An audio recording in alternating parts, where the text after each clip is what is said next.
would this say? Okay, good morning. We'll go ahead and call the October Pension Week Fund Board meeting to order. Since it's roll call, a form is duly noted, the media was notified. First item on the agenda is report from the board financial consultant. Thank you, Bruce. This is our long version for the September 30th third quarter ending. We've got all the information plugged in with the exception of the Goldman/Prissa numbers, but I've got an update on that I handed out in a separate piece. Although on the Prissa side, this is not in direct effect of your plan, gives you an overall version. And also met with Kevin Smith a couple of weeks ago when he came through Little Rock, had a very nice meeting, so I'll bring you up to date on that. If you want to start out on the face page here, as of September 30th in the third quarter, we closed the books at $41,980 with a little accrued there of almost $24,000. Took us for the total account balance of $42+ million. Our drop balance dropped about a little bit less than $200,000 from the previous month to $20,639 versus a $20,819 of the prior month. On our performance box at the bottom, it's been a long time since Larry Bowe or I can go back to. You need another one? Yes. Yeah, Oh, right I'm there, sorry. sir. I didn't see those sitting Sorry there. about that. Yeah, I'm sorry. How'd you get left out? I didn't. I was getting one for our business. Okay. Okay. And Ferris, I've got a couple extra handout pieces here too on the real estate, if you want to hand that to him as well. That came in late yesterday. We didn't have time to get it in the books, so I did want to include that on the real estate, which we'll talk about a little bit. Looking at our box at the bottom, month to date September, I think anytime September rolls around, it's kind of like October.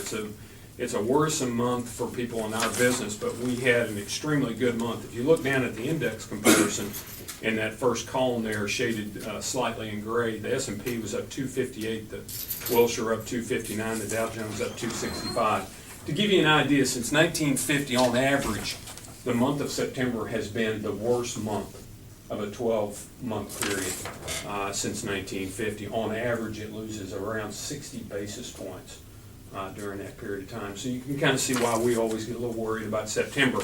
So this was an outstanding month, up 128 for the portfolio. When we counter in the fixed income and our other category, which is almost 20% on the alternative side, which had a slight increase of 0.66. We came in underneath the blended index comparison slightly of 1.46. That ran our quarter to date for the third quarter 353 for the third quarter versus 344, and our year to date 856 versus 837. I know the previous month we had kind of given you an update on this. Through last night, for all those that want to kind of keep track of so far in the month of October, we're now up 9.25%. So we've added, a considerable amount in October, which is also another troubling month in our business on a historical perspective. Our since inception annualized return 657 versus the blended index of 5.18. Also interesting, the redemptions. When we look at money flows, fixed income, cash, fixed income, or equities, for the month of September, we had another $16.8 billion coming out of equity. So even though the numbers have been extremely good for the third quarter, you're still seeing redemptions out of equity. And where's it going? It's going to fixed income, which boggles the two people down here at the end of the table, boggles our mind a little bit. It's still that much money is going to fixed income at a very low interest rate level environment. I guess probably the best way I could probably sum that up is worries, lack of consistency in what they're seeing in the markets, both globally and domestic. So at a very low interest rate environment, money is still flowing out of equities. When you've had an outstanding third quarter and really a good year to date, when you look at the Wilshire 5000 up almost 16%. So again, until we get probably some clarity with the election and also with the fiscal cliff at the end of the year, what they're going to do on taxes and on the budget items, this is probably going to continue. If you look at the last 12-month period, almost $300 billion has gone into fixed income, which is staggering to us, again, in a low interest rate environment where you see the 10-year ranging anywhere from 1.5% to 1.8%, which is kind of the bellwether when you look at the fixed income side. So, with all that being said, we've had some good news on the housing front. Yesterday, we had a 4-year high on the housing front, 12% rise in new building permits, first time in 4 years. And while you look at new homes, it's way off its, obviously, 1.5 million housing starts. But that was in a period of time where we're probably never going to see housing starts at those numbers again. It was free money. And even though interest rates have been brought down by the Fed's QE3 performance, now we're at about a 3.25 on a 30-year. We still see housing improving from this point forward. It's not going to be at the clip that everybody wants, but we are seeing positive signs from that standpoint. Any questions on the face page as it reflects performance? And again, this 8.56 through the third quarter does not entail the PRISA number yet, because they have not given us the final on that, or the Goldman Sachs number. I can tell you PRISA is going to come in somewhere between 2.5% and 3% For the quarter. for the quarter. So we'll add a little bit more performance there, which will catch up in our November report. Goldman's going to be just slightly positive, I believe, to flat, again on the commodity side. Okay. What would that put PRISA total year? PRISA total year, I've got it right here. If you look at this handout right here, which was that separate handout, if you look at year-to-date, 10.95% through the third quarter. Ours is going to be somewhere in that neighborhood. I'd say it's going to be somewhere between 9 and 10 and 11%, because this is a component of their overall structure, but we're going to be a piece of that. Okay. Any other questions on that? I also handed out, if we want to look at this real quick since I brought that up, Kevin Smith gave us this, which I think is really from a historical perspective for those of you that were on the board on inception date, 3/31/02. Ferris, you and Lee and several others can go back to this. You initially invested just a little bit in excess of $6 million. This is this page right here with the bar chart, which is very, I think, very good from their standpoint. I asked them to put this together. Your total disbursements, and this is through June 30th, not through September 30th, has been $3.2 million. You remember when we did that back when the market was kind of tailing over, and we took a little bit of allocation out of the real estate component, which worked out real well. You've also had your fees. I wanted that net of fees of a little bit more than $500,000. Your cash flow distributions, $2.8 million. Total disbursements, $6.6 million. Your investment earnings then, 4.6 on the platform that we've had since we incepted it on $6 million. Sorry, Larry. And we still have a market value of $3,988,000. Not bad. When you look at currently distributing $44,000 to $36,000 to $44,000 on a quarterly basis on income. We do not reapply that back in. So when you look at that, very positive. The one number that still sticks out, Larry and I still look back at it, is the 5-year number on the bar chart here. If you look at a 5-year period of time, we're still down 3%. But it also explains what we've seen in the real estate market as it applies to the private real estate as well as REITs, which REITs this year are up about 18%. So the real estate market has been very good, probably surprisingly good. Larry, you may have some comments that you want to plug in there as well, but overall, we're very happy with this. Yeah, what these numbers reflect are exactly what Alex just said. I think what's interesting too, if you recall, we pulled money out in 2007. Remember we were in the queue? And then we went in to get some more money, and that's when all the market was down. To the point where the prices they were offering us, we said at that point we'd become a buyer. We'd like to just sit out on the sidelines. So these numbers do not reflect the timing of what we did in 2007, which I thought was just material. But real estate's been really resilient. It's nice to have diversification, and that's why you own it. Couple things. Currently, we have the FOMC meeting next week, Tuesday and Wednesday. I don't really think anything's going to be really changed there. We're only a few weeks away from November 6th, so I think the Fed's done about what the Fed's going to do. There'll probably be some clarity as far as what they're looking at in the first half of 2013. And then everything after the election focuses on the fiscal cliff and the budget items and from the tax standpoint, what they're going to do depending on what happens on the night of November 6th. So I think that's where all the focus is right now. Over the last week, we've had quite a bit of commentary from Europe concerning our own fiscal cliff situation and our own deficit situation.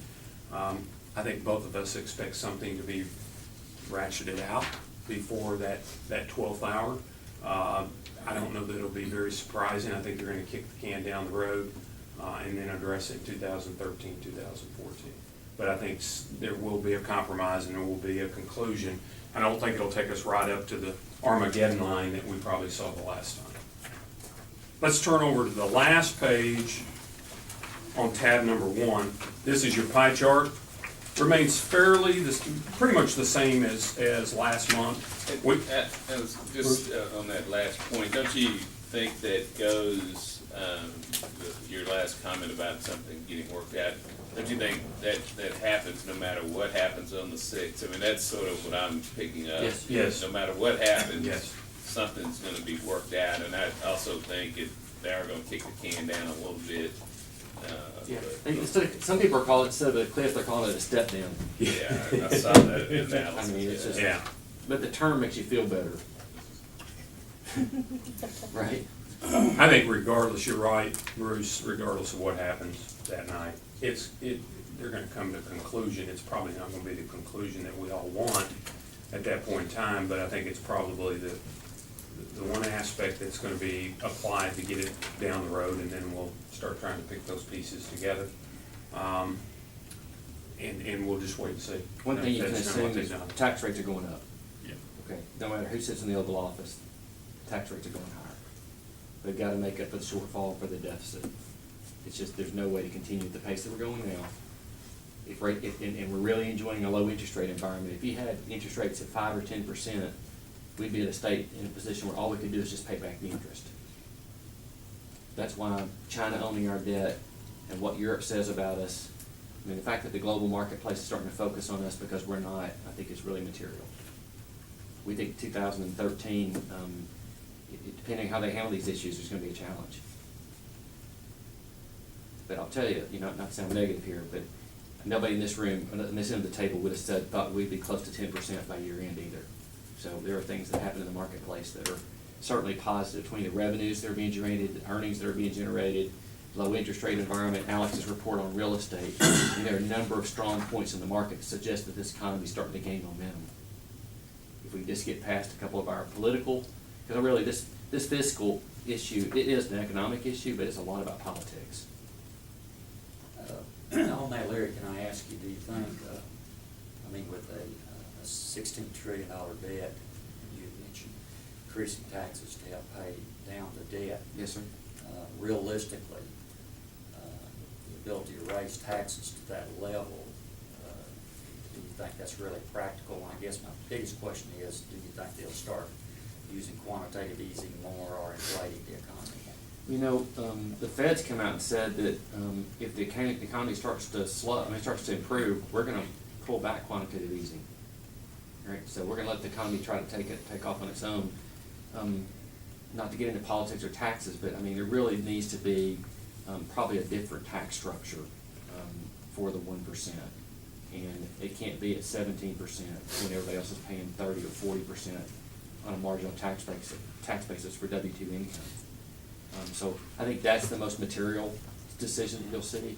And I think that there'll be some adjustment on capital gains. And I will tell you that I think that you're going to see a reduction in the deductions that are allowed, depending on what your income stream is. You probably heard some of this, but mortgage interest is probably going to come into question. I think the real pushback, the thing that I would see them kicking the can down the road on will be the estate tax component. Because I really think that is down the road, it's not immediate, there are very definitive thoughts on both sides about it. So, but from an economic perspective and a current perspective, we see on our side, we see clients taking capital gains taxes today, realizing any losses, making any contributions that they think they're going to make, prepaying mortgage if they can. A lot of strategic decisions being made in advance, which tells me that most of those folks have resolved in their mind there's going to be some adjustment in 2013.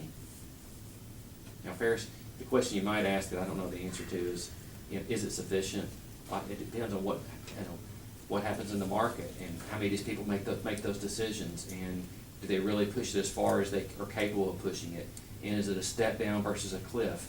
The reason you don't want a fiscal cliff is because most of the analysts in the marketplace say that fiscal cliff could make this market adjust by 5%. Now, I don't know where they get 5%, but that's the number, right?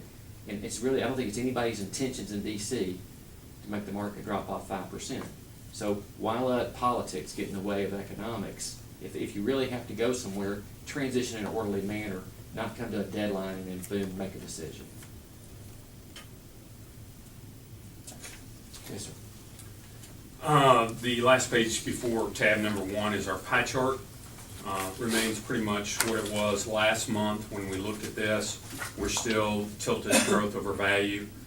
The other aspect of this, when you look at this and really kind of drill down a little bit, our alt section, which is sector real estate, oil and gas, and then our other sector, we're running at about 32% there. It's been very good, especially on the energy side in the third quarter. That's where we really saw the pop. I think both of us are concerned about the fair premium in the price of oil. It's probably $20 a barrel. But as long as the Middle East situation continues as it is, we're probably going to see price of oil in that category or in that range. Goldman Sachs, JP Morgan, others are saying next year we could see $120 price per barrel of oil. So at this current structure, we're going to maintain our energy sector as is.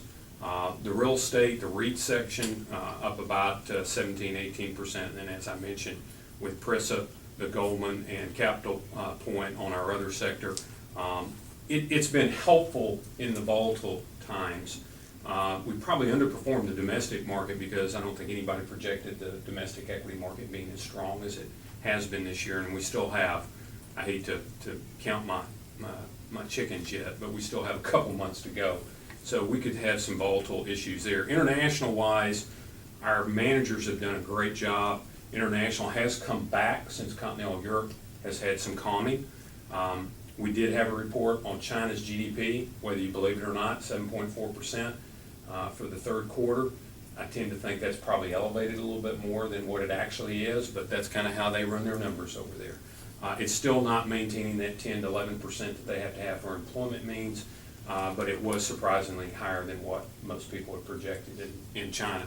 And that, of course, they've had a soft real estate market now over the last year, so we'll see how that continues. Don't expect any changes at this point on our asset allocation, although a lot of things can transpire.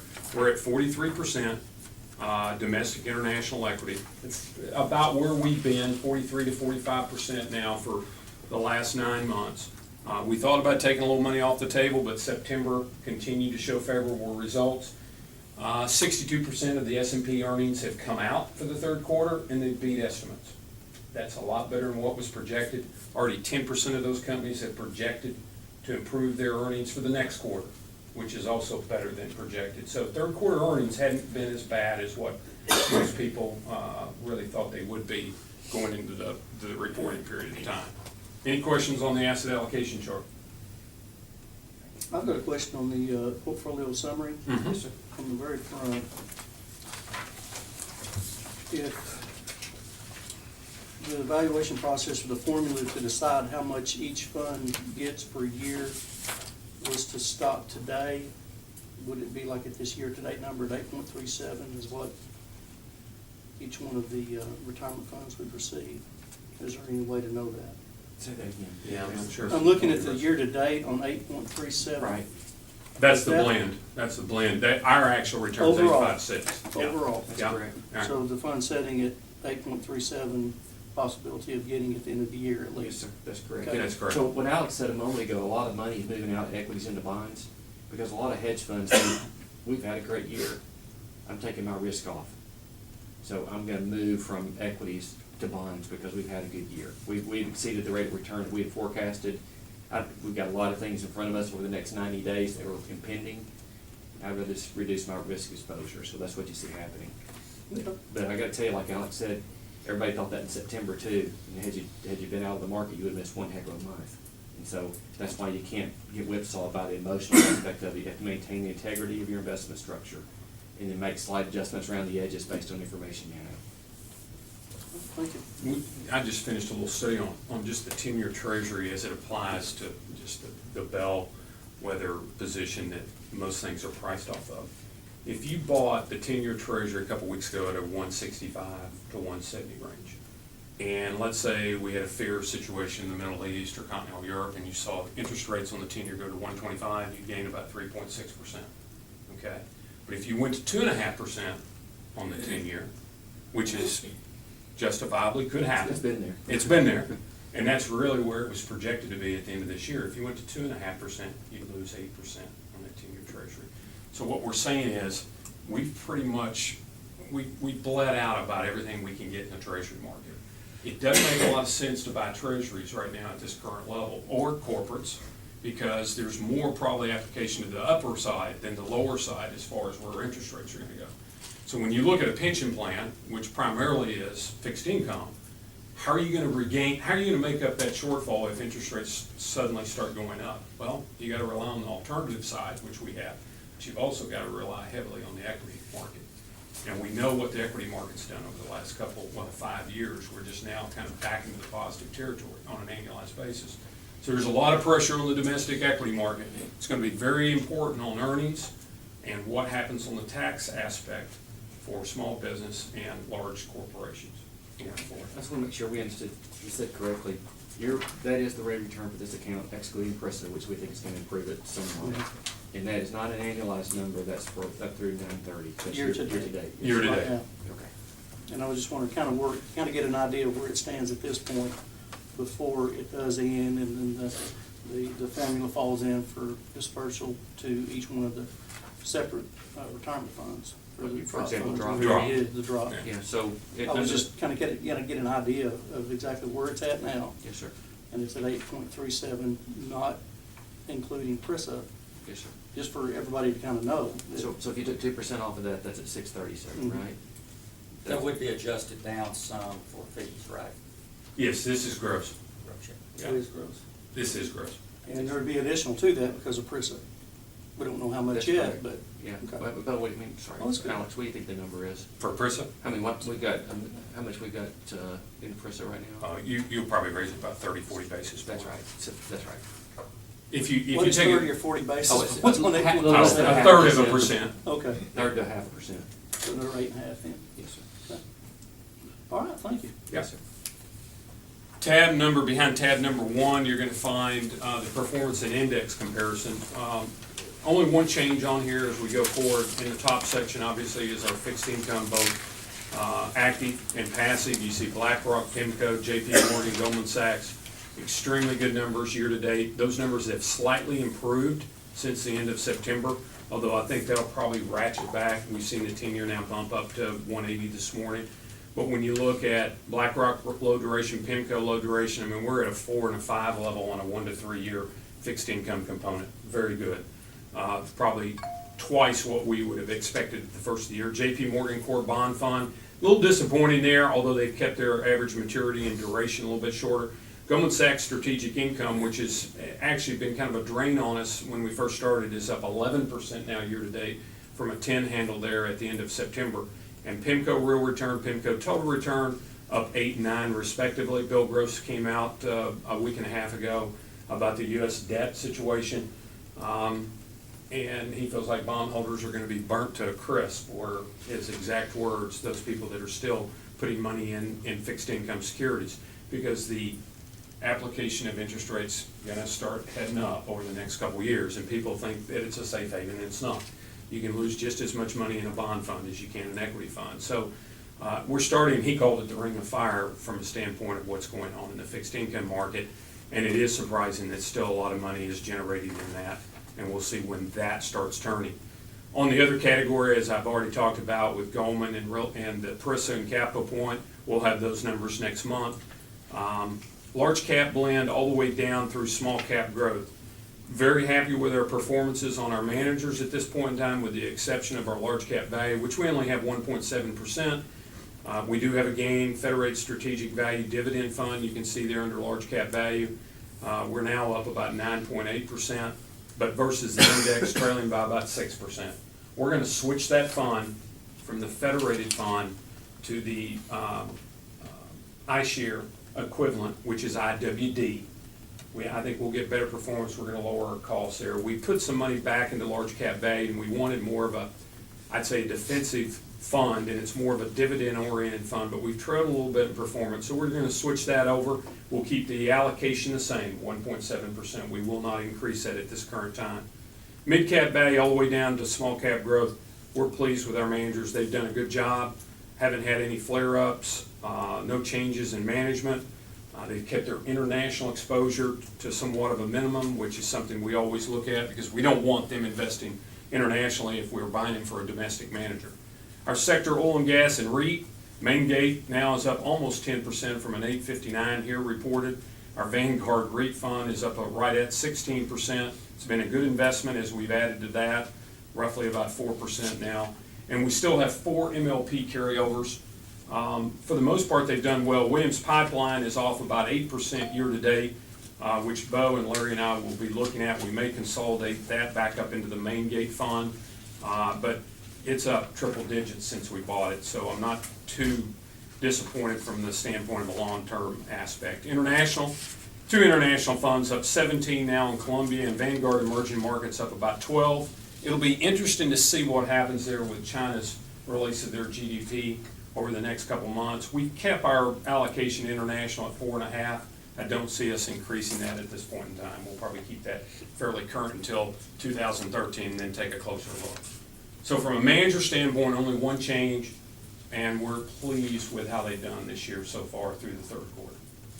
Okay?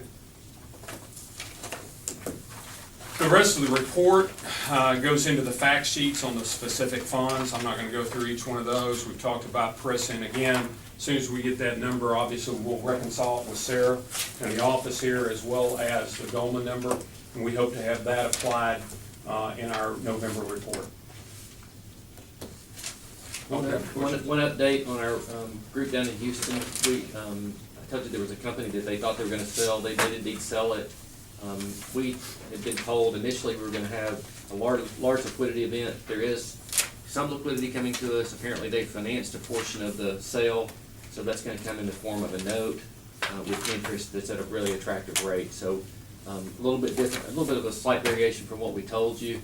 We've asked for specifics on what the size of the transaction was, what proceeds we're going to receive, and how they intend to get us our proceeds from the terms of that note. We've received right now about $500,000. Two distributions from Capital Point, one for roughly $400,000, another one for $106,000, and then the remaining will be in the one-year note, right, Larry? Yes, sir. Yeah. I think out to 12 or 15%. You recall? I think it's 12, but I'd have to Usually go back on mezzanine that. financing on private transactions that have risk associated with them pay low double digits or mid-teen types of interest. And the other reason that happens is that typically there's a 1-year due diligence, and so if a company sells a company and they go in and find anything in the next 12 months that wasn't as represented, Right. then they have a clawback provision, and so that's another reason that that's there. So it's not like you sell a car or a house where you get your money and you walk away. There's some tentacles that can reach out and be a part of that transaction, and it's somewhat typical of most of these transactions. Questions from the board or committee on performance? I mean, we're really pleased here. If we can maintain this momentum, we could very well be close to 10% by year end. On the property tax, we'll start receiving around $3.5 million. What do y'all plan to do with that as far as this? Hard, it's really hard to answer right now, but I'd say that, looking at what you need to do from a plan aspect and where the fixed income market is and the limitations we have because of our draw balance, I think the biggest decision that we and you, the board, will have to make going into 2013 is our equity exposure. I think we've got to increase our equity exposure some. We've got to do it in a prudent manner, in a way that can be somewhat defensive, but give us some upside. Because I just don't see how the fixed income markets can give us any additional return going forward. Now, I will tell you where most of the money's going right now. What I've seen in the last 30 days is high-quality, large companies, the S&P 100 companies. If you look at the S&P 100, it has done extremely well over the last 3 to 4 month period of time. You do get a dividend benefit there, but also there is some multi-international multi-exposure there. And of course, a lot of that depends on the global economy, but I think we have to look at that. Don't know about small cap and mid cap yet, Lee, but obviously we would want to do it in a diversified manner. We don't want to put all our eggs in one basket. But I think we've got to anticipate increasing our equity exposure a little bit. I was with a client yesterday, I'm gonna give you these numbers, because I think these will really resonate with you. So a 2-year treasury pays you 30 basis points, 1/3 of 1%, okay? The dividend rate on Johnson & Johnson, Merck, Pfizer, utilities, is 3.5%, 4%. So if you can make 10 times, or in this case it was 20 basis points, make 20 times the income stream on a dividend, and you have some confidence that the company's intact and is defensive in nature, as Alex just referenced, then that's a risk that feels prudent to take. All right? Because cash flow means so much in this environment. And as Alex just outlined, we sound like a broken record for 2 years, but you cannot make money in bonds. And so, but you've got to have the sir? Protection. Yeah, the protection, the downside protection of fixed income. So, but I will tell you, there's a point at where I'm willing to take some of the risk and allocate it to equities in order to achieve that kind of return, and that's being tactical. It's a sophisticated position. It also is a position that has a high degree of liquidity. So if we decide we don't like it, we can be out of it before we step out that door. That's how quickly we can move from it. So I think that if you look at cash flow, we got to take into consideration drop requests. But other than that, we're going to try to manage an increased cash flow position for this account. Well, I think if you maintain a percentage of your R going towards 10%, I don't think you'll have a lot of drop requests. I hope you're right, but time will tell. Yeah, I think, as we mentioned in last month's meeting, once that number gets out, I think you'll see a little bit of the stress and strain off drop withdrawals. I mean, we're ahead of what Jody projected at date. But also, he projected a lot more in 2013, and I think that may even itself out between 2012 and 2013, if we can hold on to this return. Lee, the only thing I can tell you about that is that marketers in our business will take recent returns and say, had you done this with me, you'd be here, all right? But what they don't show is that there's no zero floor, because there's not.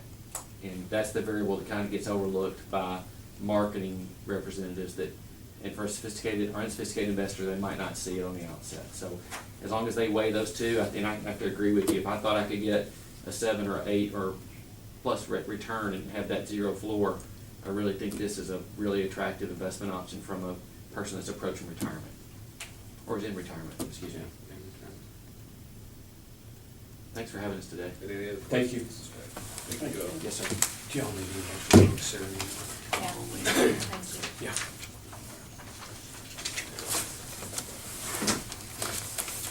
Have a good day. You better say that. See ya.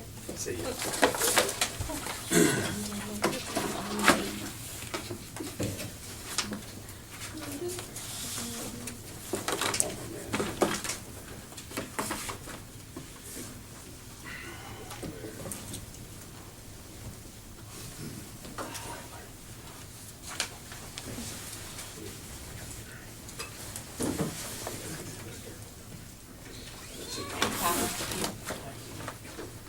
Appreciate you. Thank you. See y'all. See y'all. Have a good week. Next item on our agenda is approval of the September minutes. Were there any changes? I'll make a motion to approve minutes. Is there a second? I'll say. Any further discussion? All those in favor signify by aye. Aye. Opposed? Motion carries. Next report from the city attorney's office. Could I ask Mr. Chavez if you could move down to where Larry and where the speaker, where they work, because I'll have to hear all this to get it in the minutes. I won't be able to hear it there.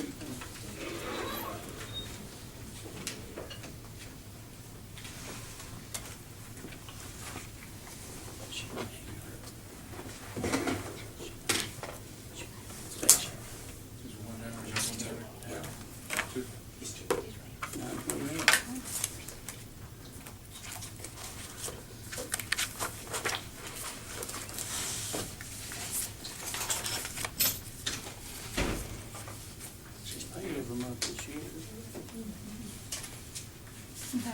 Where we'd left off in Miss Garrett's case was she's completed her probation requirements, and the time for her probation is over.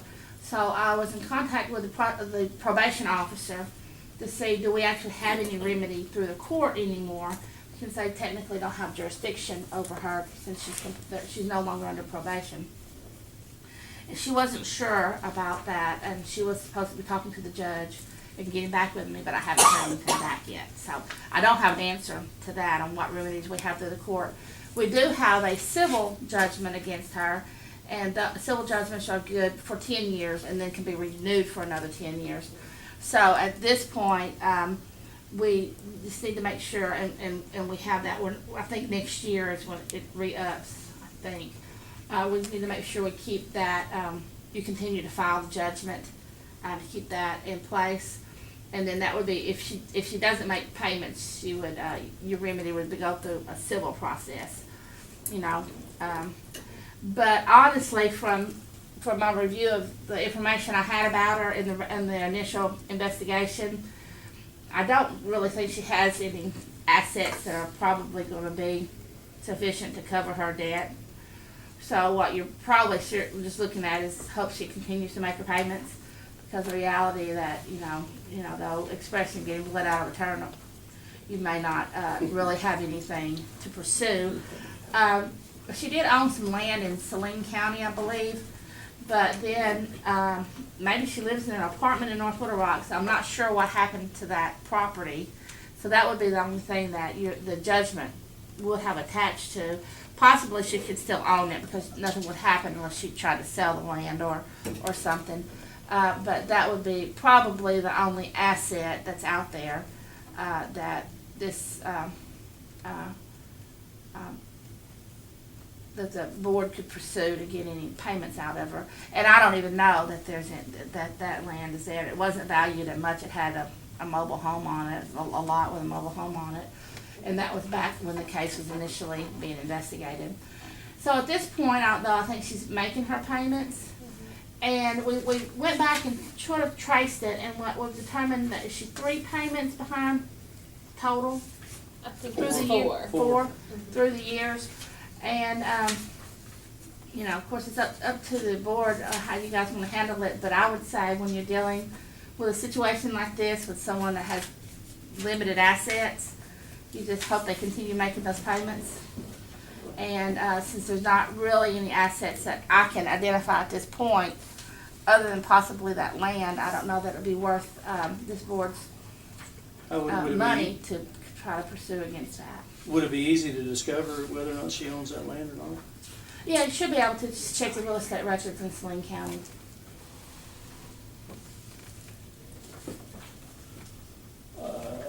Yeah, and let me say, assuming, I can't remember what we had in the file, if it was you know, the name and the legal description, et cetera, on that. So assuming it's all filed properly, that information is correct, and you can trace it through that.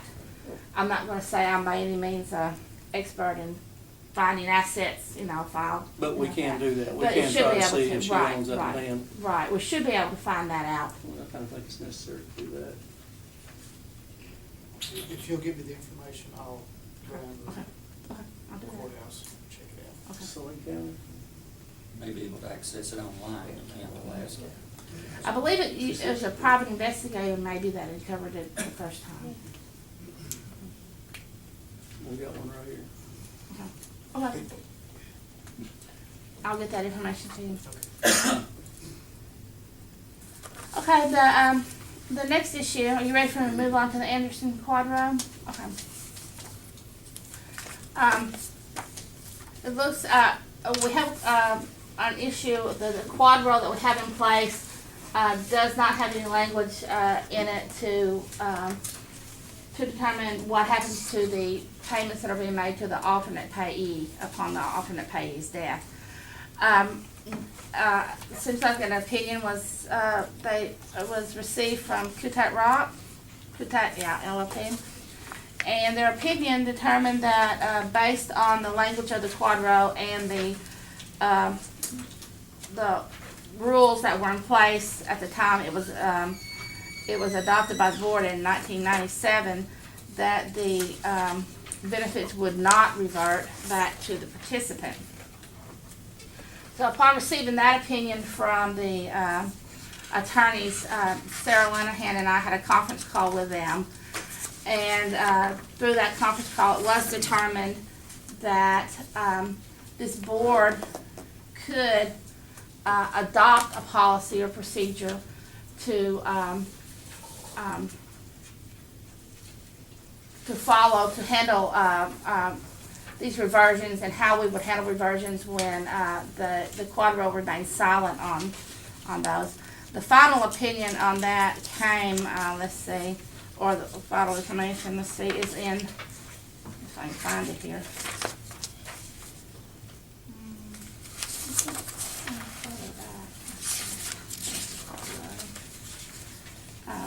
It's the last page. Yeah, the last page, and you'll see that it says specifically, the board can establish a policy to allow reversion of benefits to the members upon the death of an alternate payee when a quadro is silent on the reversion.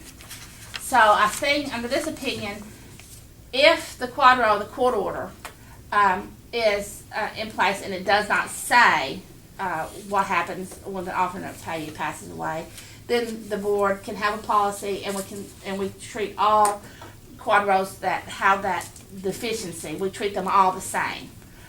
And but I don't think that this board can, if there's a quadro in place that has some language in it that is dealing with the reversion and it says something different than that policy, we can't change that court order.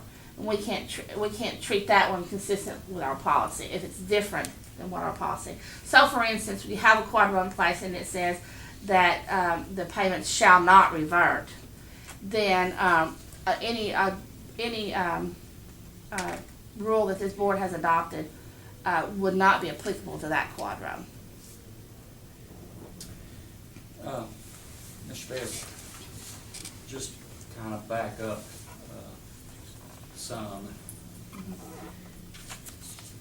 When I received the legal opinion from Kutak Rock and reviewed it, quite frankly, it's a bit confusing, especially for a layperson. But in terms of what you just said, that some of these quadros are silent in terms of what occurs if an alternate payee precedes them from their death. Now, under the analysis of this legal opinion from Kutak Rock, and let me just read, because I think you said that in the case of Mr. Anderson's quadro, it was silent in that regard. But now that's not what, as I understand it, what Kutak Rock said, and then after this I want to address those issues when they are silent. But reading now from the analysis of it, says the quadro addressing the assignment of the participant's benefit to the alternate payee was issued in 1997 and provided for annuity payments for the life of the alternate payee, which was Mr. Anderson's former spouse.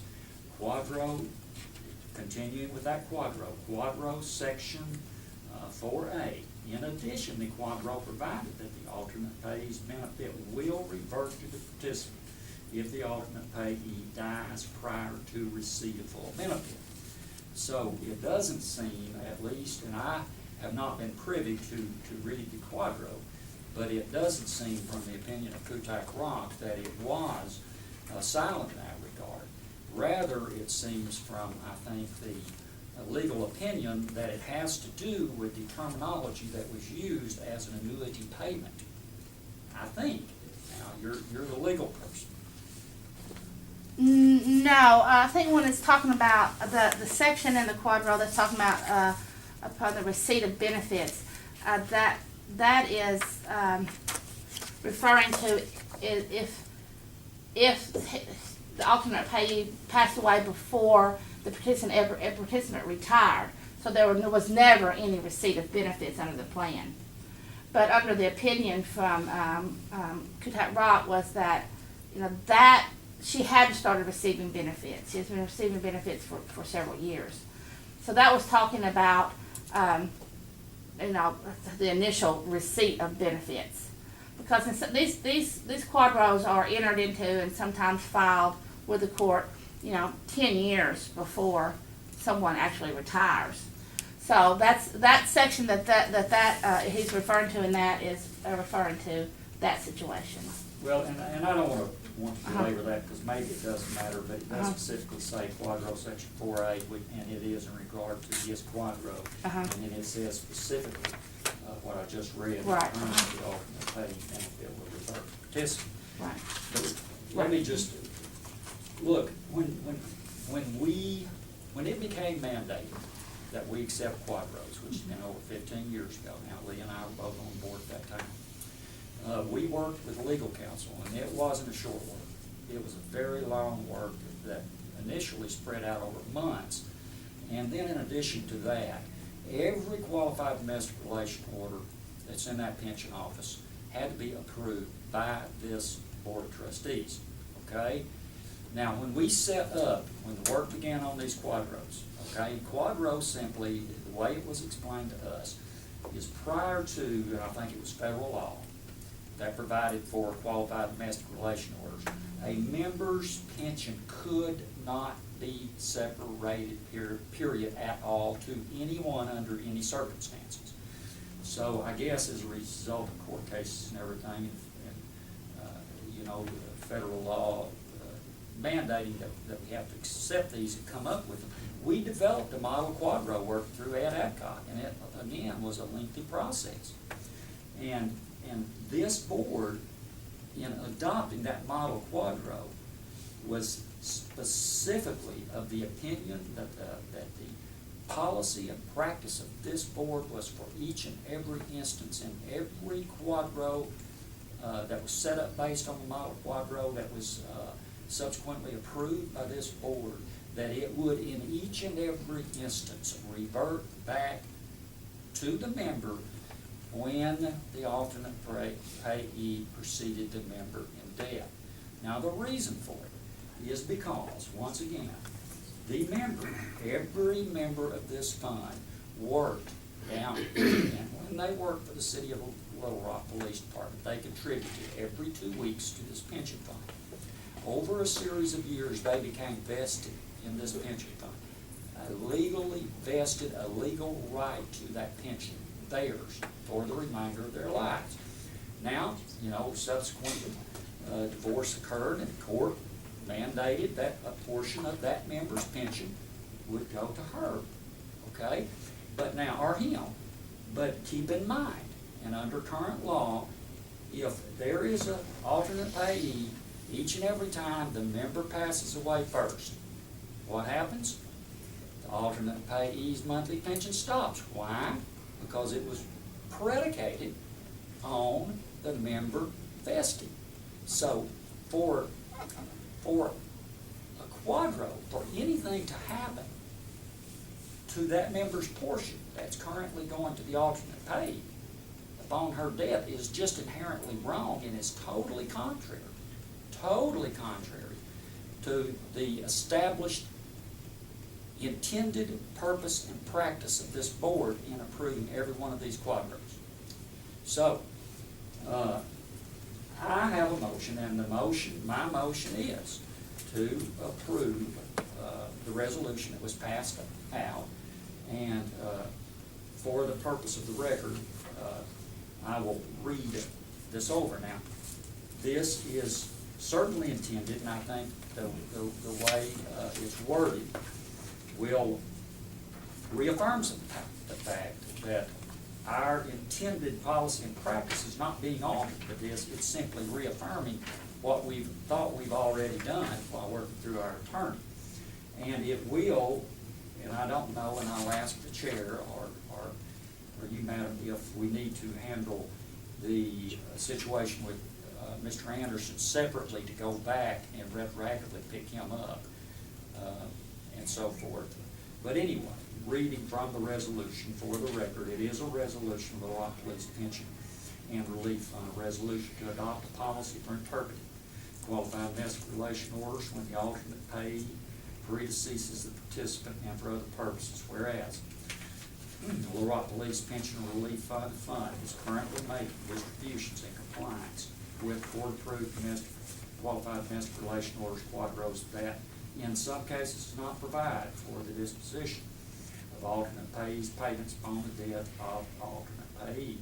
Whereas the Board of Trustees of Little Rock Police Pension Fund Board wishes to adopt a procedure for the disposition of plan benefits upon an alternate payee's death. Whereas the Board of Trustees deems it appropriate to provide a practice consistent with its original intent when approving past quadros for the payments to revert to the plan participant in all cases when the alternate payee predeceases the member participant in death.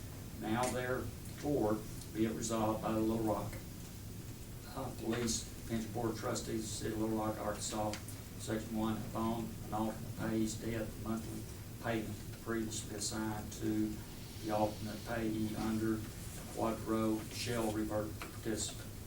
The resolution shall apply to all quadros currently on file with the plan and future quadros. This resolution shall affect upon its adoption and approval, shall be effective. Now, this resolution shall affect upon its adoption and approval. Is that proper word? How about shall be Shall in be. effect? Be effective. We could make that change. Shall be effective upon its adoption and approval. All resolutions are parts of the same that are inconsistent with the provisions of this resolution are hereby repealed to the extent of such inconsistencies. So, that's my motion, is to approve the resolution. I second. It's been moved properly second. I do have a question for the attorney. And I know it's in the whereas piece, but sort of that last sentence, for the payment to revert to the plan participant in all cases, you made a point that this can't be effective if the quadro specifically states that. Then do we need some verbiage in this because this says all, and I want to be Right. In my opinion, we do, and I worked with Mr. Hensley on this, and in my original draft, not that I want to put out competing motions or anything, but I'd added language that said, unless the quadro prohibits such reversion. And I would, just to cover us from a legal standpoint, Ferris, would you accept a friendly amendment to that effect? If I may, Mr. Chair, ask you, or ask the administrative staff, we should have no such quadros there because they did not meet the terms of our model quadro. We should have no existing quadros with that language because it's contrary, again, to the established intended practice and procedure of this board from the very implementation over 15 years ago of quadros. And I just don't want, Mr. Chair, I do appreciate that and understand it. I just don't want there to be another crack that we can get into like we are right now. In all of these years, we thought we had it sewn up based on legal advice from our attorney. And if we were to experience any quadros with different languages similar to that, that would have been established by a judge and it would be something we'd have to go by anyway. There shouldn't be anything different other than anything that would be instituted by a judge in a case. So it wouldn't be necessary to put that in this one. Well, I think that if you don't put that language, that's the reason I would suggest putting the language in there, because if there is something out there by a judge that's ordering you to do something that's different than your board policy you're asking to do, you're being asked to adopt today, then you've got the out to say, oh, well, we can't follow this policy because this quadro prohibits that. But if you say, we're going to adopt this for all quadros, but then you have one that's out there that's inconsistent with this board policy, then you're asking for a lawsuit. Well, I think this makes it pretty plain. if I may, Mr. Chair, let me ask you this, and I don't know what's been approved. Once again, this board has approved each and every qualified domestic relation order, had to. But we don't see every quadro. Attorneys review them and tell us it's consistent with our model, okay? And so. Well, just to interject here, I'm not so sure, I've done this 10 years. I mean, we've approved them, I've never heard an attorney say it's consistent with our model, it's just on our agenda and we approve it. So I'm like you, we don't see them. So, let me just ask a question. When you have this, does the member get the model document? How is it? Attorneys do call our office and ask, and Kathy has sent them, but that doesn't mean that they always follow that. We give them an example, but, I mean, But, what they send back is what they've sent back and it's filed with the court. We get it after it's been filed, and signed off by the judge. but we don't have a review of it to see if it's followed our model document. No. How many would you say we have? I mean, we probably have a lot. We have, about 18 quadros. That's all? Yes. Mr. Chairman, that's not the practice that was set up. I mean, it simply wasn't, and it's not the practice that I thought we had been following. I thought that's precisely the reason we have passed several of these quadros for months sometimes until the attorneys could work through and get it consistent with their model. But, Mr. Chavez, let me ask you this now in terms of that example you gave. What if, for example, there's a quadro out there that says in the event of an alternate payee's death, it will go to the children? That's not consistent with state law. If a judge signs off on that, does that mean we're gonna have to do that? I mean, see my point? I see your point. There can be cracks out there, but I think we need something, and if there is a legal question that comes up, then of course we address it, but, I just think it's a mistake to leave another crack there that won't bring it before the board. Well, the only thing I would say is that I think it's there's 18 of them, and we don't know if, I mean, sometimes attorneys have called, I assume, but sometimes this is a fairly, this is something that happens often, and they might have done another one in another arena and use that as a model. I don't know if they're using our model as if we just send it over to them and that's what they fill in. And I think that's what Kim is saying, is that if a judge has, and I don't know if we need to review all 18 of them, it shouldn't be that much of a difficult deal, but if a judge has said something different, then I don't think this board policy would supersede that. Well, I mean, again, what this board does, I think, and Ms. Chavez, you jump in here, I think that in our policies and practices, we have to be, number one, consistent with the law, okay? And if there is an order, a court order out there, don't get me wrong, we cannot violate court orders, but it would be our responsibility to raise this issue with the court issuing that order that was not consistent with law. In other words, if there is a quadro out there designated, that I don't know what it would designate, that the money stay with the fund, that's just inherently wrong. The member worked and earned it, it's theirs. What in your opinion, the Anderson quadro is silent on the issue? And because it was silent on the issue, Kutak Rock came back with the opinion that because it didn't say otherwise, we could adopt a policy to consistently treat all quadros that are silent to that issue in a consistent manner. Well, That's what yours would do, wouldn't it?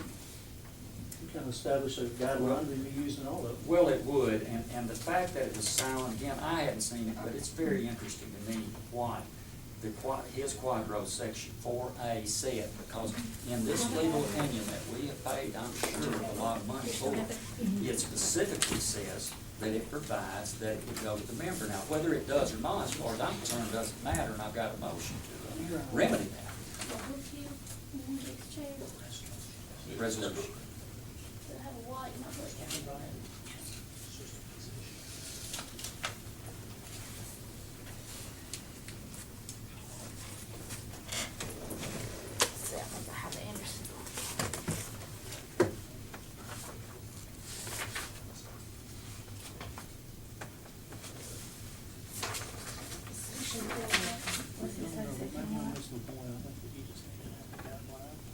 If there's anything different, the judge is gonna have to put that in there.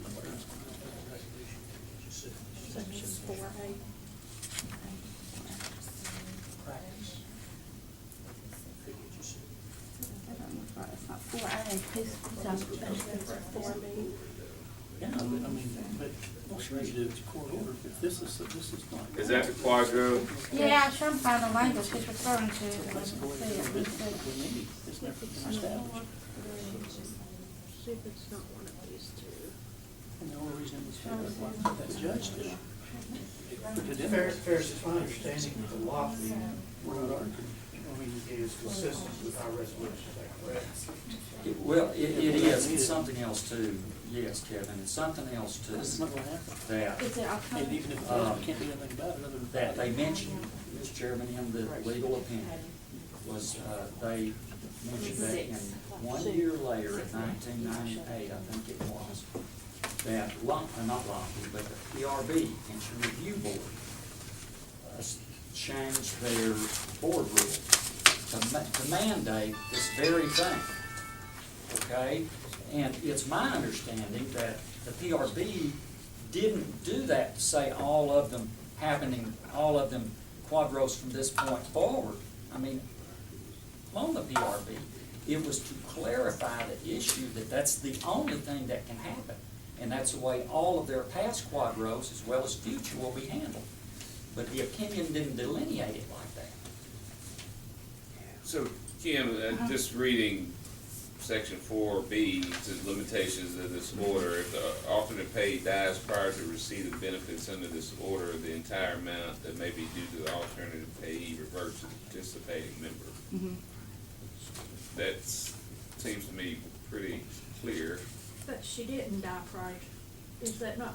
the- She's been receiving benefits. The benefits were paid, She was already She receiving was her already benefits, she receiving- didn't die prior to receiving her benefits. Well, listen, what sense does that make? I'm not, yeah, I'm not saying it makes sense. I'm just trying to reconcile the opinion that we got from Kutak Rock Let with. me get this then. Go get the model, quadro. Where is it? oh. Do I have one in this book? It should be in. Now, it's possible, I mean, when an attorney calls, I'd like to see what we can give them. Okay. But here they are, you've got both parties, picture this, Mr. Field. Uh-huh. You've got both parties, the member and what will be the alternate payee that's not yet X.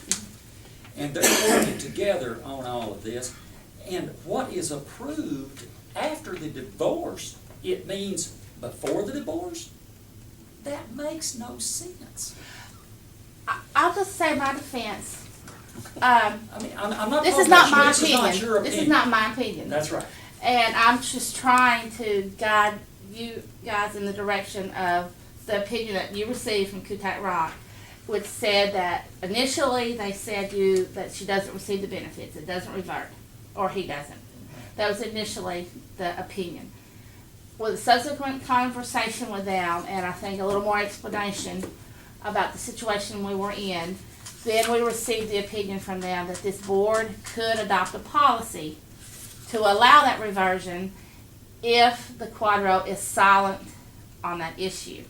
So that's the only issue I see right now is, on this motion, do you want this motion to say this position that it reverts on all quadros, or do you want to say it reverts if the quadro is silent on the issue?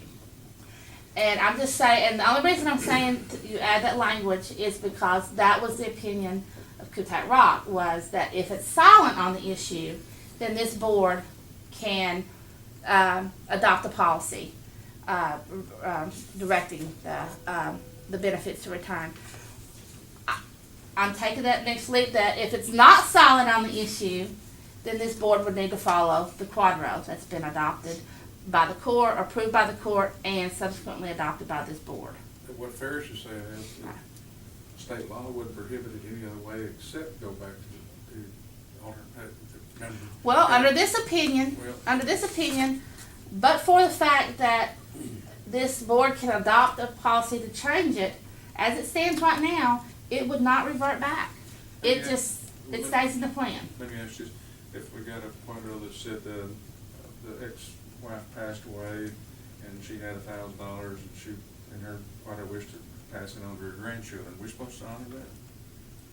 We can't, that's my point, we can't do that, it's against state law. So I think we're putting the language in there that we want to put in there that if the court comes back and says, you leave this money to my niece, and we don't do anything, we just sit there silent and say, okay. Well, I don't think It's that's against the state law. issue. The issue is, if it stands as it is right now, the opinion of Kutak Rock is that if it doesn't say it reverts back, it doesn't revert back. That's their opinion. But they're saying, if you wanna change that, then, in the cases where it's silent as to the reversion, then you can adopt a policy to allow that. But they're not saying that you can adopt a policy to change what quadro language would be otherwise. Say, for instance, you have one that says, it shall not revert back. So it was a nasty divorce, and she said, I'm getting your money, and I don't care what happens when I die, I want you to not ever get this money back. That was part of the negotiations. They fought over it, went to court over it, and the quadro says, I do not, that this money shall not revert back. Then in that case, then I think then that this board could not, and you've adopted that. It's reviewed and approved by the court, it's come to you guys, it's on file here. If it says that, then I don't think this board could have a policy that says otherwise. If I may, Mr. President, and when I'm talking about this is a Kutak Rock clarification legal opinion. I appreciate Ms. Shabazz, your work and all you've done. But, and I understand that, what you just said. Right. But again, what if there's one out there that is just like Lee mentioned, and the money is designated to go somewhere else that is inconsistent with law?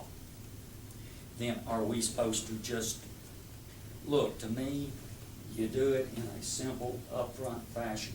It's in all cases, and if the issue, if there is one, and hopefully there's not, hopefully our attorneys did not allow us to approve anything like that.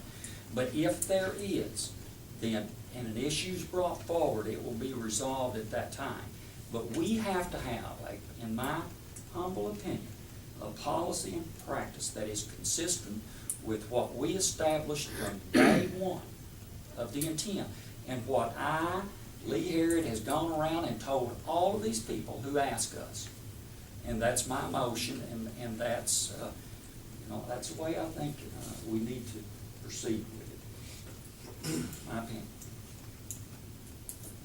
But how many do we have that aren't silent?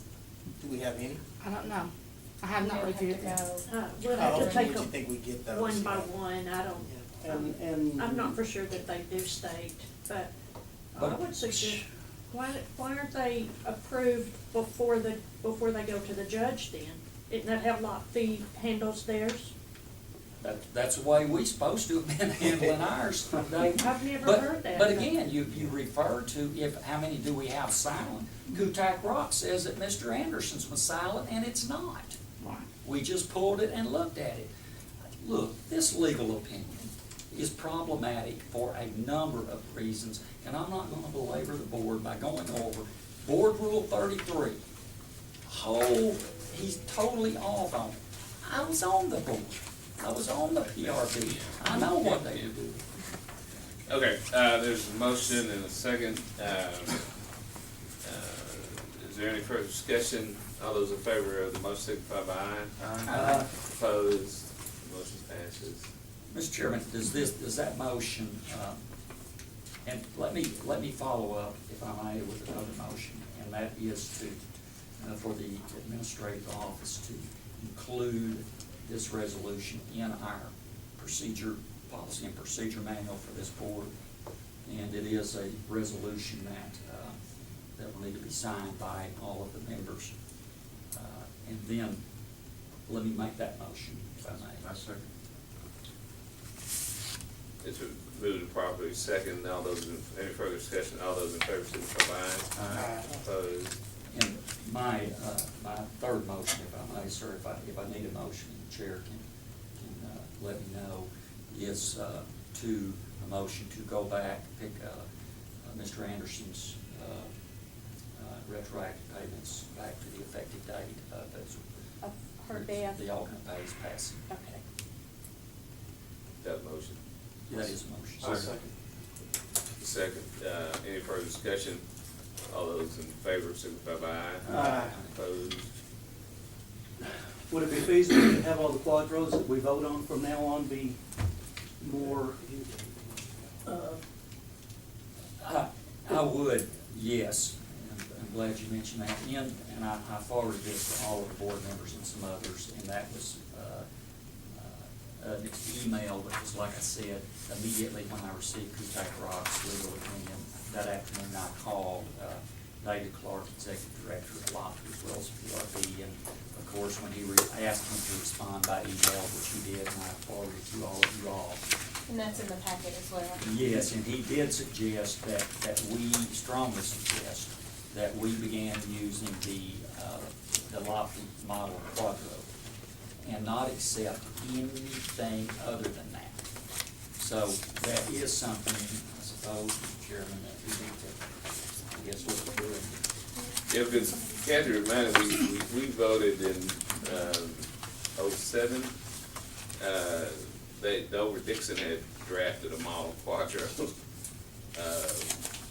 And so I guess, so that's our, this is what we've said is the model quadro.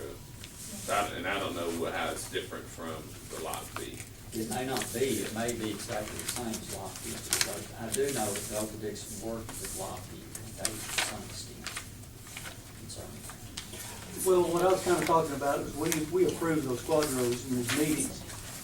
What I'm saying that when it comes up to where we have to approve a quadro, that we have a little better idea of everything that it says, each one of us does.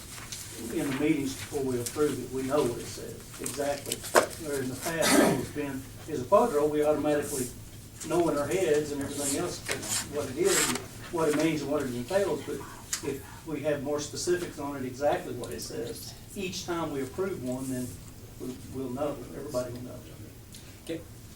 Along those lines, would it be practical, Mr. Chairman, to forward Well, no, electronically Judge has nothing to do copy with of that it. to Mr. Clark, for him to review and, Then we'll know The one what that the Dover council. did. yes, to see if it's consistent with theirs and.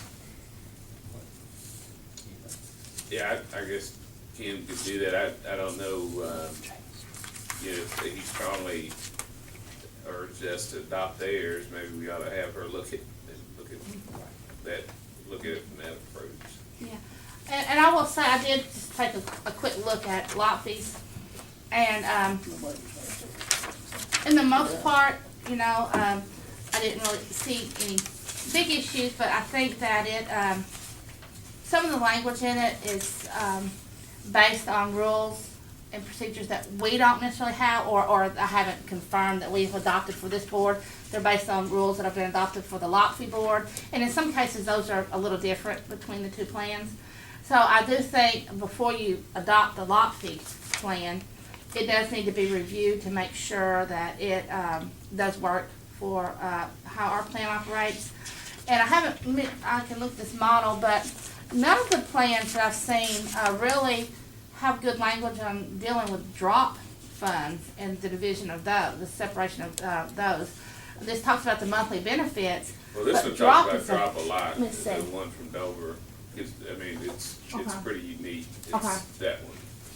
It's in that one. Okay, so, I can review this, if you want me to look at, compare the lot fee with that, I think that's a can, good and next see step. if there's any differences in the two.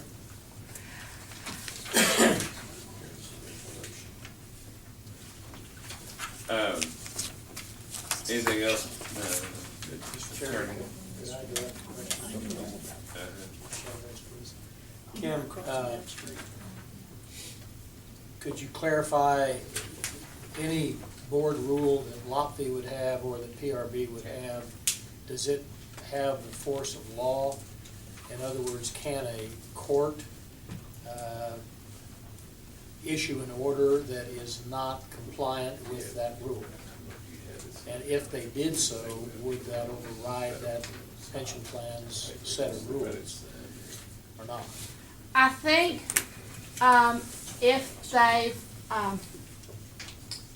they pass an order or sign an order that has something in it that's inconsistent with our rules, but this board then adopts that order, reviews it and adopts it, then I think we're gonna be stuck with that language that, I think our time beforehand is we need to have rules in place that say that we review the court order prior to it being submitted to the judge, and they get a letter from us with any issues. That's my practice on quadros that I've done in private. So if there is an existing policy here that adopts Rule 33, for example, Right, and this board recognizes that the quadro doesn't follow 33, they don't have to accept the quadro. right, They can reject it and say it doesn't comply with the law. right. Can they do the same thing about their own policy that they've said? Their policy really should. David's encouraging them to adopt the policy. They don't necessarily have to, but once they've adopted a policy, does the court, by law, have to accept that? In other words, the judge can't overrule that unless No. they accept his quadro that might not be in compliance. Right. I don't think a judge couldn't come in and order this board to do something different for one individual that it's not doing, for everyone. Okay, So, thank you. Thank you very much. Okay, Roger. Yes, sir. My report today, 3 or 4 things I might cover. The PRB and LOPFI boards established a subcommittee to review the Municipal League's resolution number 26. They've met twice. I believe the meeting this week on Tuesday, having attended it, I think they had brought to a close their discussion on resolution 26. They recognized, they took a position to recognize the need to get cities to focus on their unfunded liabilities, because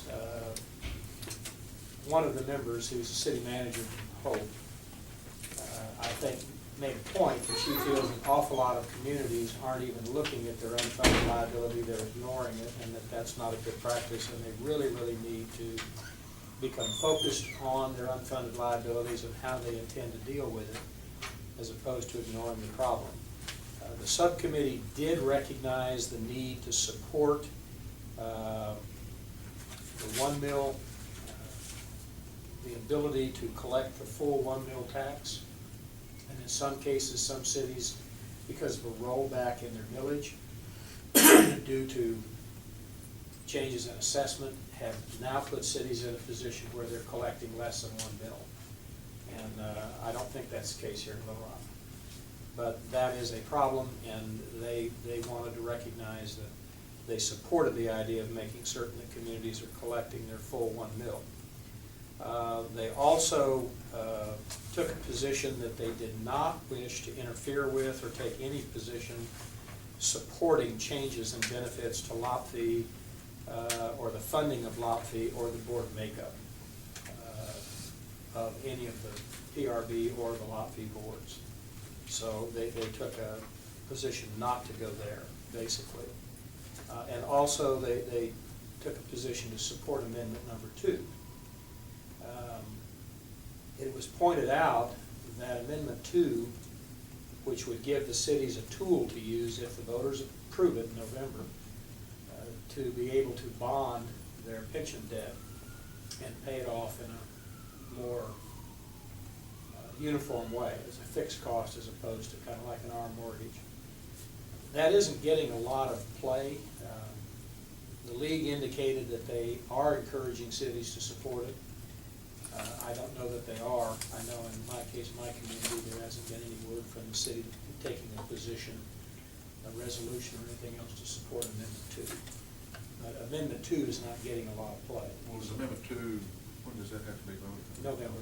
This November 6th? Yes, sir. It'll be on the ballot Yes, sir. for Little Rock to approve it? No, it'll be on the ballot for the entire state, Entire state. which simply gives The cities all the option. cities The option. the ability to go to their voters and ask for approval to utilize a bond, which they'd have to set funding up for one way or the other, to use for their pension debt as well as a couple of other things they could use it for. So Amendment 2 would be important to pass because it would give the cities a tool, but it also doesn't mandate that it be done. It just simply is permissive as to whether any of the cities would ever choose to do it or not. Second issue goes back to something that Steve Young was concerned about when he served on the board, and that was the recertification for handgun carry.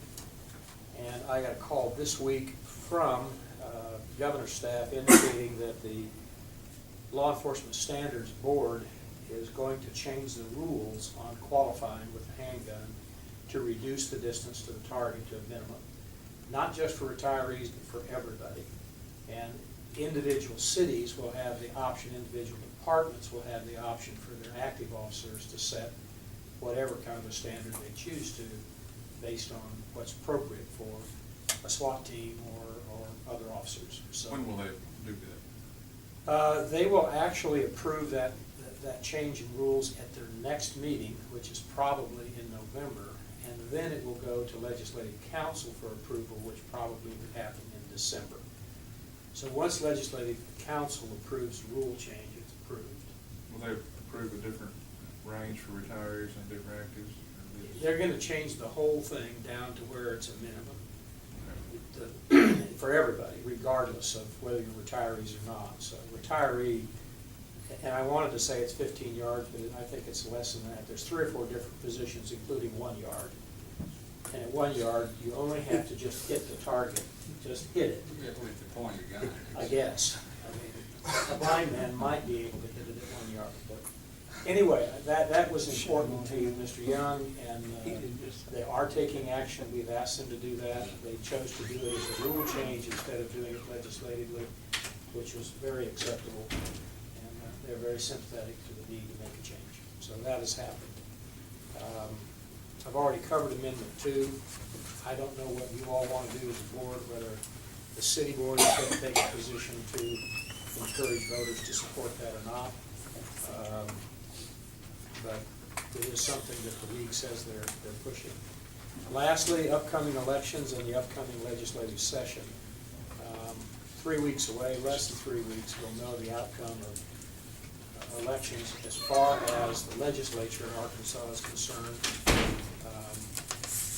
There's likely to be a change in which party may have the majority or not have the majority. It depends. I mean, it's very close right now that the Conservative Party, the Republican Party may pick up enough seats to gain a majority in the House and possibly in the Senate. The likelihood of that, I can't tell you. I'm not going to take bets or place bets on which side's going to win. But either way, it's close enough at this point to say that you have a more balanced approach, and on certain tax issues where it takes a supermajority, a 3/4 vote, is going to be much harder. Even changing the state sales tax, which only requires 51%, it's going to be much harder to get that 51%.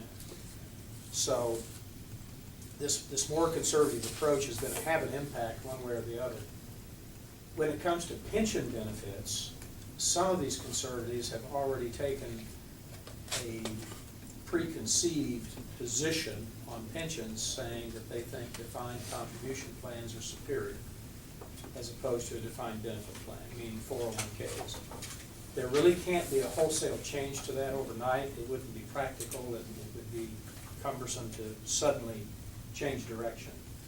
But what I think we are working on is a white paper that Mr. Carrero's agreed to do, along with Gail Stone at Acres and David Clark, trying to help legislators understand the economic impact of all of these pensions on local revenues and state revenues. Since the state's primary source of revenue really is sales tax, if you had 401ks, the likelihood is that most retirees would have less money at retirement. It would generate a smaller benefit than what they're going to get in their defined benefit plan. And since most retirees stay in Arkansas and spend that money in their local community, it would affect any local sales taxes as well. So if people have less to spend, it'll generate less sales tax. And then that becomes a dilemma not only for the state but the local community, Little Rock now having a sales tax. So the hope here is that we can show them why the current pension plans are important and why they have a positive effect on the economy, and actually the amount of tax revenue raised when somebody goes out and spends their pension check in a period of a year, that probably brings in more tax revenue to the community and the state than the actual cost per year of funding it in the first place on the part of the employer, or in essence the taxpayer. So we're trying to make sure that we can give the legislature good information and that they don't make a decision or try to make decisions based on some national policy which really may not be appropriate for Arkansas. So this year's legislative session is going to be a little bit difficult. One other thing that affects us is that we'll end up probably with new people chairing the Joint Retirement Committee. We will not have Senator Key as chairman any longer, I don't believe. They'll move on to a different committee. And I don't know about on the House side, but I've been told by Mr. Carnine that he will not chair it again, even though he'll be back. He has some designs on some other chairmanship. So with new leadership in that committee, not knowing where it's coming from, that could be more difficult for us. And I think the bottom line is for most folks, all the pensions, particularly police and fire pensions, is that we don't want anybody doing anything to undermine our pension plan and take anything away from people who have earned over a career benefit, and we don't want anybody really messing with it is the point. So if they'll leave it alone, we'll be happy. The concern is that they won't leave it alone. So that's the fight we'll be making this year. So you're talking about going to 488,000 insurance turned back maybe 1.6 million. We want to keep that 1.6 million. No one will take the formula away, redo the formula. Act 979, which passed in this last session, created for you in this city, this particular pension plan, a substantial amount of new revenue coming in that you didn't have before. We don't want that changed, period. And there are some cities that actually would like to see it changed because they were on the losing end. I think I pointed out before, Russellville was one of those. But Lee, you're correct. We don't want the funding formula to be changed again. And I think along that line, and I'm not trying to say what you need to do, but the sooner you get to a point where the city can make a decision about what they're willing to do to consolidate this plan, if that's the wishes of this board, the sooner you do that, probably long term, the better off you'll be without any changes in legislation at the state level. Along those lines, you made a comment that goes right into that, and I'll paraphrase it, and correct me if I'm wrong, but that basically, generally speaking, the money that pensions generate in the economy, the local economy outweighs the cost of it. Would that also hold true if, say, the city put the money in to get us to merge with Lopley with a cost of living, that it would just generate and just be a big plus for Little Rock too? Wouldn't it? Well, let me put it this way. I'm sure it would be a plus. I'm not sure how big. You're like Mr. Chairman. Yeah, I thought Jody was here all of a sudden.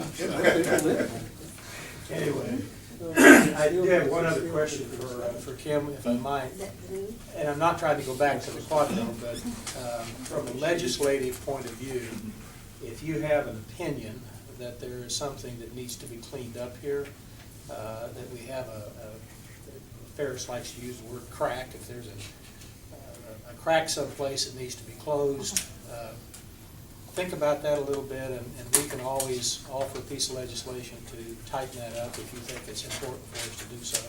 And I know we would have the support of the PRB board and Lockley if that's the case. So if you think there's a problem, please communicate that, and maybe we can address it. Okay. Thank you. Thank you, Mr. Chair. Okay, next is a report of the funding committee. I don't know if y'all have anything. We did not meet because we do not have the report yet that we're waiting on. Okay, with Mr. that, Career would call, or email me late yesterday afternoon, said he had another commitment he had been working on, some IRS issues, and he would try to have it shortened. okay, Sarah is not here, so we'll table the financial report.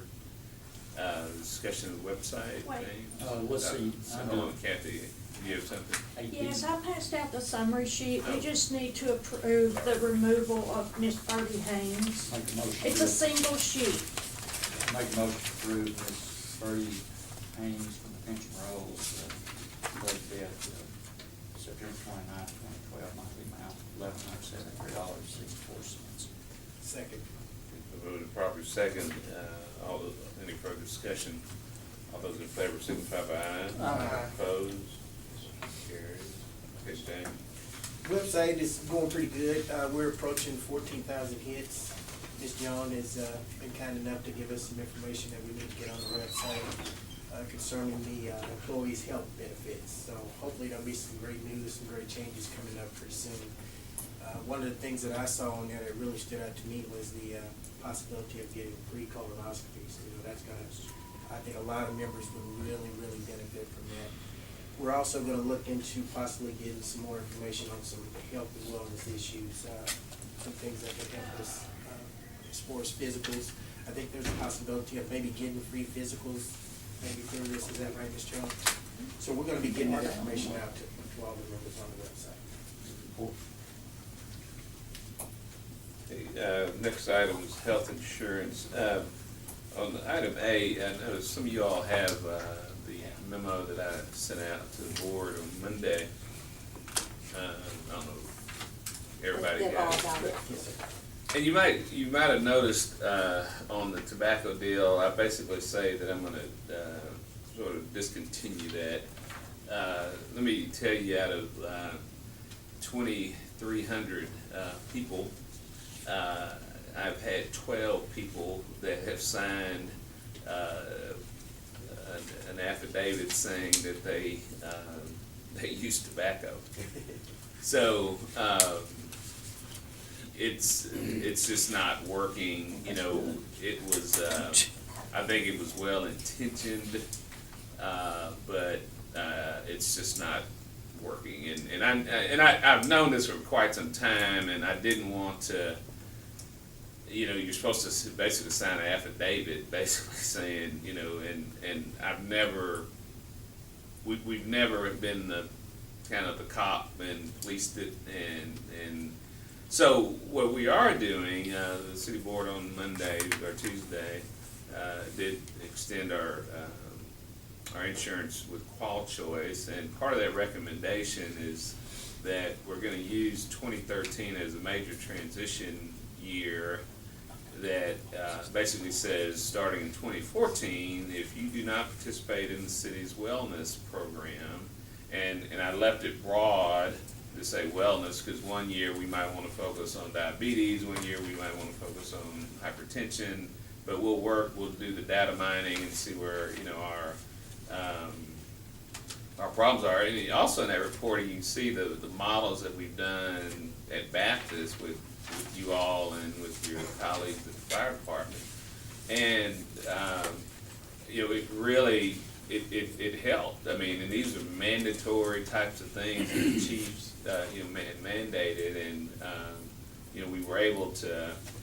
A lot of your colleagues, we were able to catch things in the preventive stage. So, so we're gonna use 2013. There's a lot of discussion about how we get more people involved, retirees, dependents, and I'm starting a series of meetings even this afternoon to focus on that, and we're gonna have to do a better job of how we communicate, and the position is, if you do not participate in the wellness, then you're gonna pay a portion of your healthcare premium.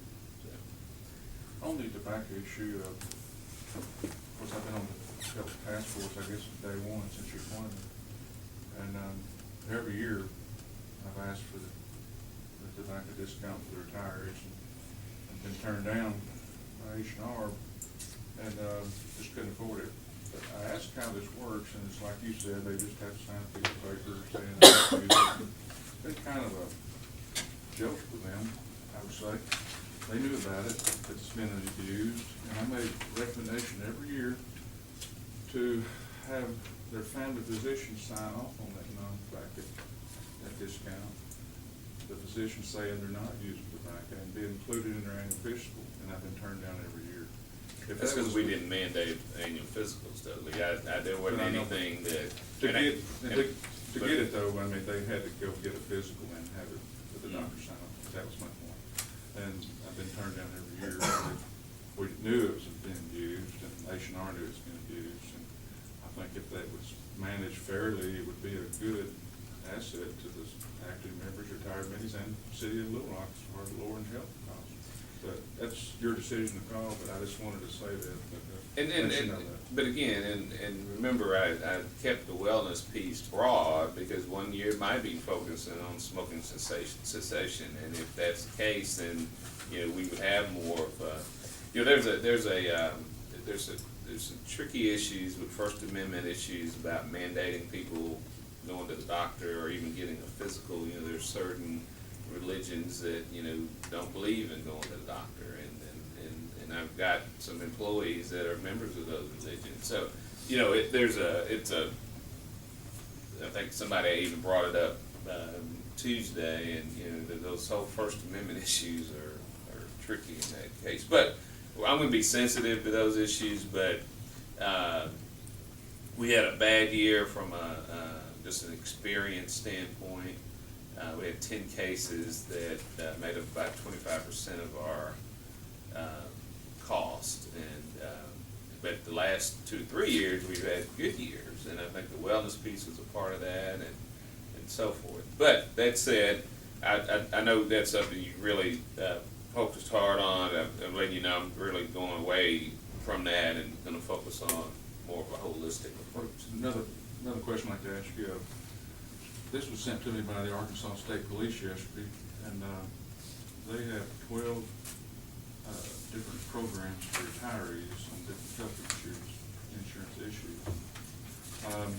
I know we're stuck with a 15% increase in cost choice, which is going to bring husband and wife who are retired from $700 up to $800 a month on health insurance, and the average pension is around approximately $2,000 a month.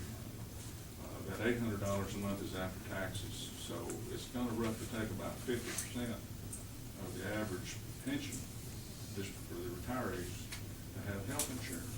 I was wondering if we could have maybe H&R to have some meetings, and I could include with the task force meetings to review this and to see if there's any way that we might be able to come up with something that would be more feasible for the retirees other than taking 50% of their income for health insurance.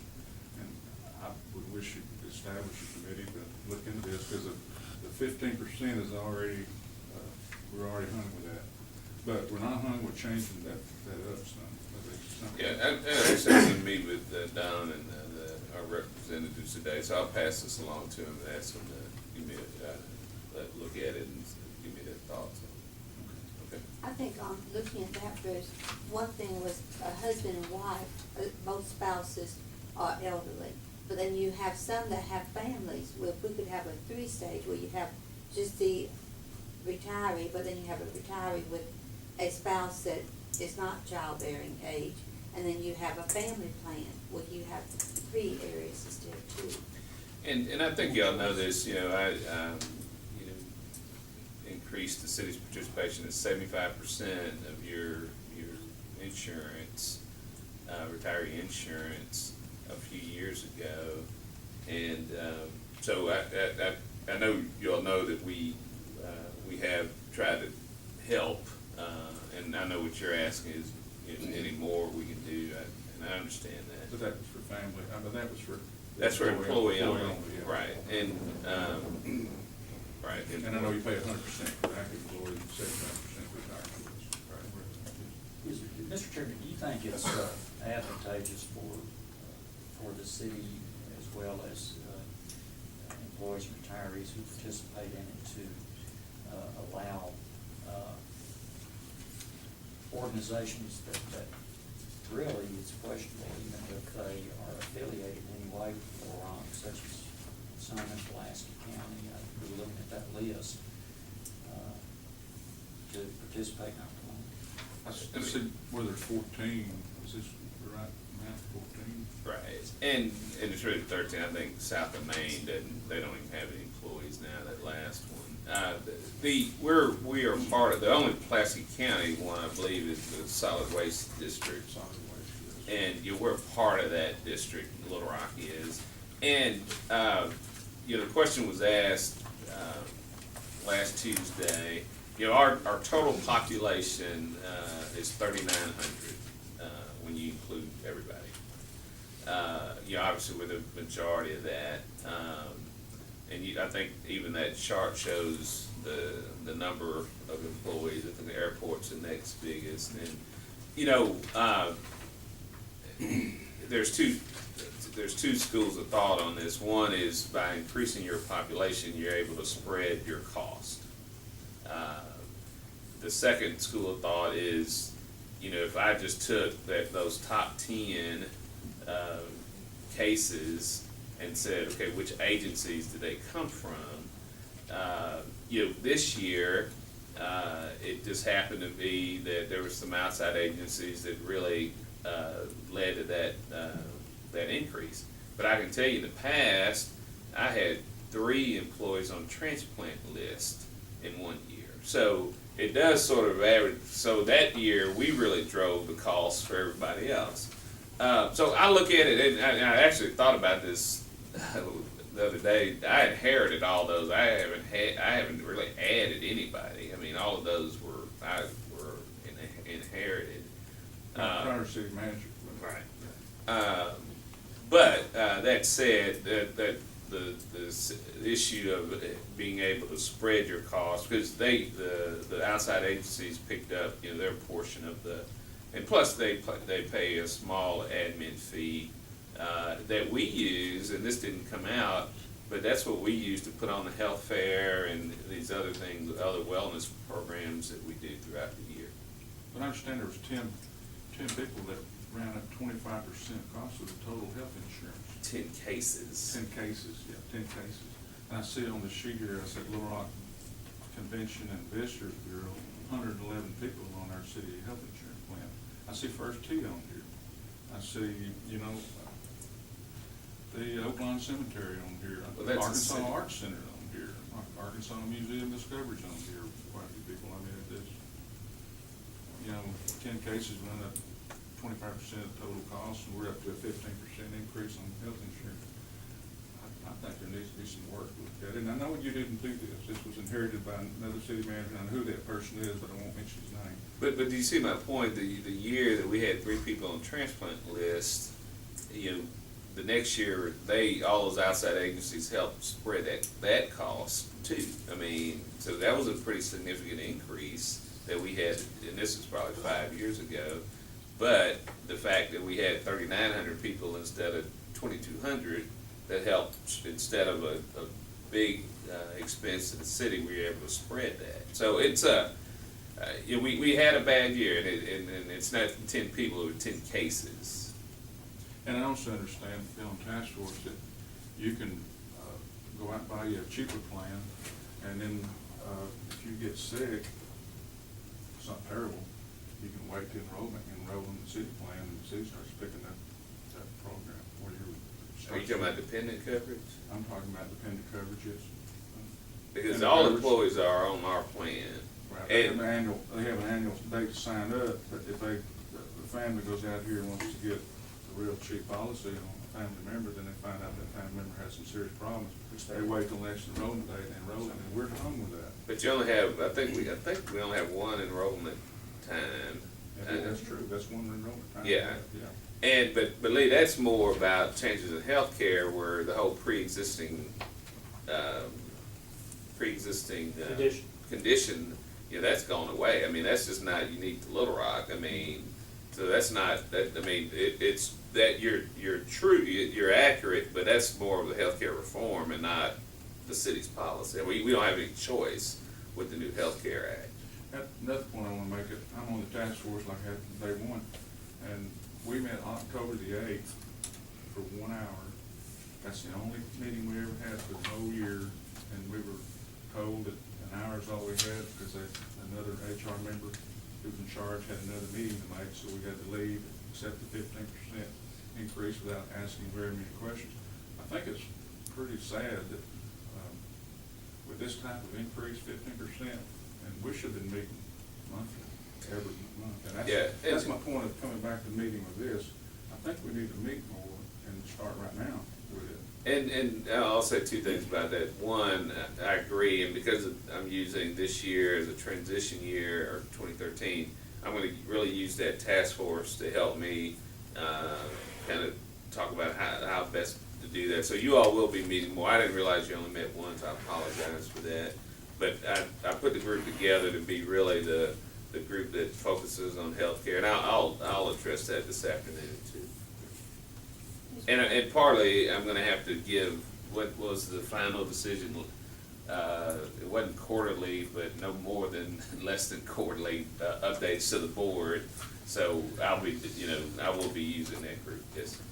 Well, I would like to request that, that James be given the name of who to contact in the HR department, to register with them that anytime there's a wellness thing going out, that the pension board receives that wellness notification, and also to work on some type of wellness campaign in December to inform the members of this membership of exactly what benefits they're going to have on wellness next year.